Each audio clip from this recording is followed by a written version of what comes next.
I am a hairdresser, 38 years old, currently running 4 beauty salons. Nancy Turner.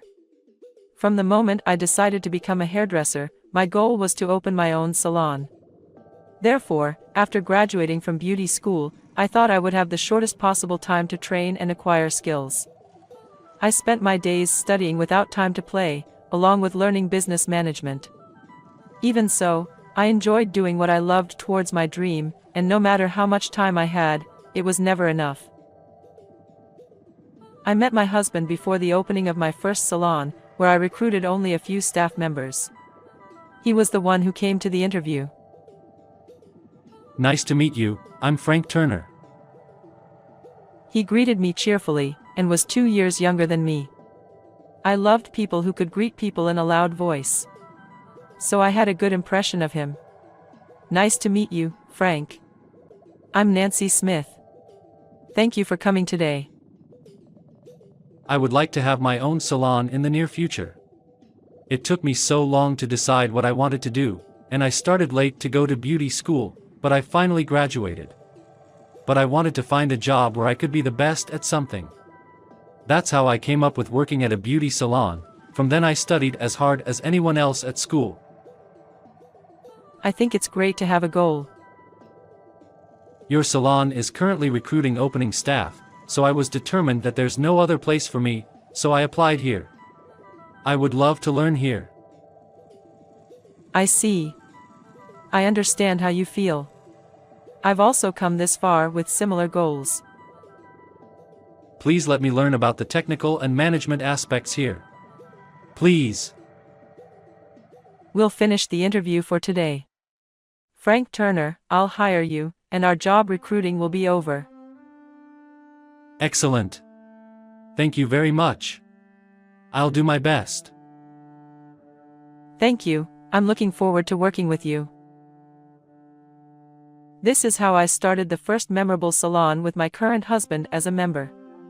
This is how I met my husband. Frank was a man of his word and worked harder than anyone else in my salon, studied hard, then freely opened his own salon.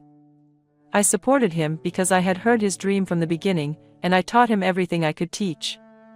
He worked really hard during his training, and he came into the salon to practice even on his day off.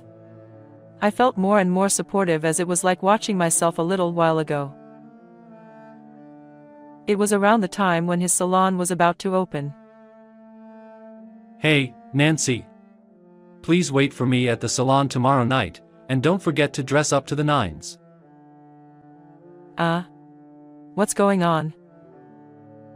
I couldn't have opened my own salon so soon without you, Nancy. I want to thank you, so please join me for dinner tomorrow night. You shouldn't worry about that. Please. All right. I'll be there and make sure to dress up to nines. Yay! Then I'll pick you up tomorrow. I didn't expect to be taken to an authentic French restaurant that day, and I never imagined that he would propose to me. Thank you for coming today, and thank you so much for everything you've done for me. From now on, I'm also one of your rivals in the same industry. He said it and looked straight into my eyes with a smile. My heart missed a beat for a moment and I glanced away from him. I have been holding back for a long time, until we were in the same position. Will you go out with me? No, actually, please marry me. That's why I asked you to come here today. Goodness me. I didn't want to say the word marriage out of the blue as it might turn you off, so I quickly changed to say, will you go out with me? But I am serious. I liked you from the first moment I met you at the interview. Well, it was kinda a sense of longing at the beginning. Nancy, will you become a family with me while we are looking after our own salon? Well, actually, I still have plans to increase the number of salons by at least 3 more. So I can't think about marriage or children at the moment. Just because we've married, it doesn't mean you have to become like a regular homemaker. We can have children when you want to have them. I'm also going through a hard time from now on, and if we get over that together, we'll be fine. You don't like me? You don't like younger men? No chance to even go out with me? He looked anxiously into my face as I looked down. I made eye contact with him this time and said, "Thank you, I would love to." With these words, we started dating towards marriage. Looking back, this was the pinnacle of our happiness. Even though we are in the same industry, we both have different workplaces, we both have our own salons to look after, and we believed that we would be the best partners who shared the same sense of value and thoughts. After this, we registered our marriage when Frank's salon got on track, and we also bought an apartment to live in together. Since I had a lot of plans for my life with my salon, I had never really thought about marriage or anything like that, so I was undoubtedly the most surprised by the current situation. Soon after, I started preparing for the opening of the second salon. Since Frank and I had promised to keep out of each other's businesses, we only had small talk and did not explain them in detail. We increased the number of salons like this, and I was about to open the fourth salon, which I had been aiming for. It took me a long time to get here, and it was really tough, but above all, the fact that I was with him made it actually difficult, halfway through, for me to do what I wanted to do. Put simply, there was a big difference in the way Frank and I thought about running the salon. I always show up at all the salons every day to check how they are getting on, make sure to communicate with the staff, and try to serve at least one customer at each salon. As for Frank, what he said about wanting a place to work at the top was actually the exact opposite of what I meant. He left the salon to the staff, and only showed up when it first opened. The rest of the time he wasn't really working. He had been working hard to be the top up to that point, where he could just give them instructions, and take the easy way out. So there are a lot of staff members coming and going, they also lose repeat customers, and he's now ended up having only one salon, and losing money every month. Moreover, he says things like it's all the staff's fault, without giving them a chance. I hit the roof watching him. However, we had promised to keep our businesses totally separate, so I sucked it up. My first salon is a family-oriented salon in the town. The second one is near the train station, where young people gather, and the prices are set a little cheaper for young people. The third one is the exact opposite, a salon where everything is geared towards adult women, such as the customer service, the salon's design, and the service provided. Then the next one will be open near a fancy drinking place, and designed for dressing, hair and makeup for ladies before going to work at nightclubs. The concept of each salon is different, and the staff members are assigned to the salons that suit them the best. Sometimes we have meetings, dinners, and company-paid trips with all staff members from all salons. Of course, each salon steadily exceeded the previous year in sales. Frank probably found how I work was annoying. On the day before the opening of the fourth salon, I didn't have enough hands and feet to get ready for the new salon, while also having other salons currently in operation. However, I didn't want to ask him anything about my salon, even though he was just a couch potato. So I thought I'd at least ask him to do something for me at home. I had never asked him to do anything before, but I took the plunge and asked him, "Hey, Frank. I'm sorry, but I'm snowed under with work today, so can I get you to go to the bank for me?" I took out 3 different credit cards in my name from my wallet, and handed them to him, explaining what I wanted him to do. Then he suddenly raised his voice, interrupting me. Don't get cocky, just because you make a bit more money than I do. Who are you trying to get to do odd jobs? He stood up, grabbed the scissors in one hand as he stood in front of me. I've never felt he was scary before. Then he was bold enough to cut up my credit cards, one by one, in order. "What the heck are you doing? That's terrible." That's your fault because you are trying to make me do that. If you can't manage to do that yourself, why don't you hire someone to do it for you as you're earning a lot? The things I've just asked you to do are all related to this house and our livelihood. You are also living here, so what's wrong with asking for help at least once? Can't you even help me with that? Stop looking down on me like that. Shut up. That's enough. I've got a lot on my plate. Don't make trouble for me anymore. I left the house after saying it. I didn't have time for a squabble and didn't want to be upset about such things now. I brooded over lots of things while heading to the new salon. No matter how many times I brood about it, I come up with the same consequence. I don't even need him anymore, and he is no longer the Frank I loved. I'm gonna break up with him. That's what I decided. For the time being, I was too busy to go home for a while. Then a week passed since that day.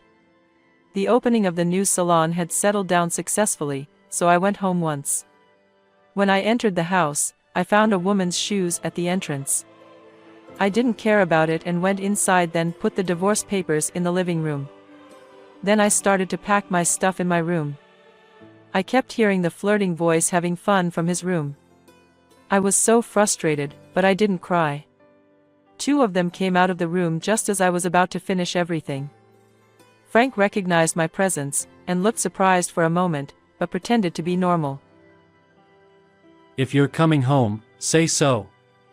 You surprised me, as you've just come home out of the blue, since you haven't come home for a while. To my surprise, the woman standing behind him in her underwear was a regular customer I've always served at my first salon. She looked uncomfortable too, so I told her to get dressed anyway. She rushed back to his room. I've brought the divorce papers in, they're in the living room, can you sign them right now?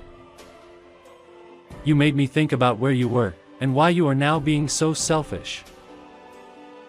You're the one being selfish. Well, whatever. I'll do as you say. He signed it with a smirk on his face. Then the woman he is having an affair with came into the living room, getting dressed. I'm sorry, Nancy. I was never interested in him. I have always admired you, Nancy, and wanted to be like you. Then he approached me, and I wanted to get a feeling of being like you. I gave in to him. I'll never do this again. Please forgive me. What the? Are you mocking me? If you want to get the feeling of being like me, you can't do that with a man like him now. Go ahead if you wish, as I don't need him anymore. I'm not gonna do that. I don't need him either. That's so funny, Frank. No one needs you apparently. What's the matter with you guys? Make sure to register the divorce papers. Go home, both of you. He handed it over to me and I left the apartment with her. She kept apologizing when we were alone. His selfish behavior drives me round the bend though. I honestly didn't feel much anger towards this girl. I guess that was my true feeling, that I didn't love him anymore. I had already decided to divorce Frank, so don't apologize anymore. But I think you'd better stay away from a man like him. Come to my salon anytime, you are always welcome. She said nothing, crying, and I left her there. I wanted to be a cool woman in front of her who admired me. A few days later, the divorce papers were successfully registered and the process was completed. I phoned Frank to let him know about it. I registered the divorce papers and I want to go through with the apartment and other things in turn. We'll split the property in half when we get divorced, right? As you know, my salon is in the red. So give me half the rights to your salon. This apartment is mine too, since you're the one who left. He started to talk ridiculously. Since what he said was out of the question, we agreed to meet up later and I hung up the phone. He is trying to use our divorce to gain profit as he is not doing well in running his own salon. He is a real jerk. So I prepared myself to not lose to him. I took my lawyer with me in case things didn't go smoothly on the day of the meeting. He was surprised that I did not come alone. I want to sew things up today, don't give up halfway through. I want to get it done quickly, too. What do you want to do with the apartment? I'm not gonna live here anymore, but it's up to you, Frank. There's still the mortgage left, as long as you are able to manage that on your own. Well, if you give me half of your salons, I can afford it, so I'll stay living there. I can't do that, unfortunately, but would you still live there? Why not? Half of the property between us as a couple is mine, isn't it? That's true for savings and deposits within the household, whereas company property is only company property and is not subject to division between the couple in the event of divorce. Are you kidding me? You can't pay off the mortgage for this apartment under the circumstances, can you? We've found that if you sell it now, an appraisal has been made that allows you to sell it for an amount exceeding the remaining mortgage. I recommend that you divide the amount with her and use it as moving expenses. I'm not leaving that apartment. He was completely rigid. In this discussion, he said he would continue to live in this apartment, which was initially purchased under both our names, after changing it under his name alone. Of course, we would both continue to run each other's salons, and everything worked out well for me personally, and I could go back to my own life. However, it seemed that life from here on would be terrible for him. After this, my fourth salon was settled down. And I continued to open new salons from one to another. I was able to enjoy opening new salons, as I didn't have to care about what Frank would think, which made me uncomfortable. The most important thing in expanding business was to have a good eye for people I can entrust my salon to, and build good relationships with them. I lost some confidence because of what happened with Frank, and I may be betrayed by someone again in the future, but I will trust the employees I have chosen and continue to move forward without fear. Frank's salon closed down a few months after that day. He also hurriedly put the apartment on the market, but it could only be sold for less than the remaining mortgage due to probably its poor condition after our divorce. He is apparently having a hard time with money after all, including the debt for his salon and the mortgage on the apartment. It is ironic that someone who has lived his entire life with the dream of making money easily, is now struggling to make ends meet. I couldn't find the happiness of marriage, but I was able to achieve success in my work beyond my wildest dreams. I feel happy with my life.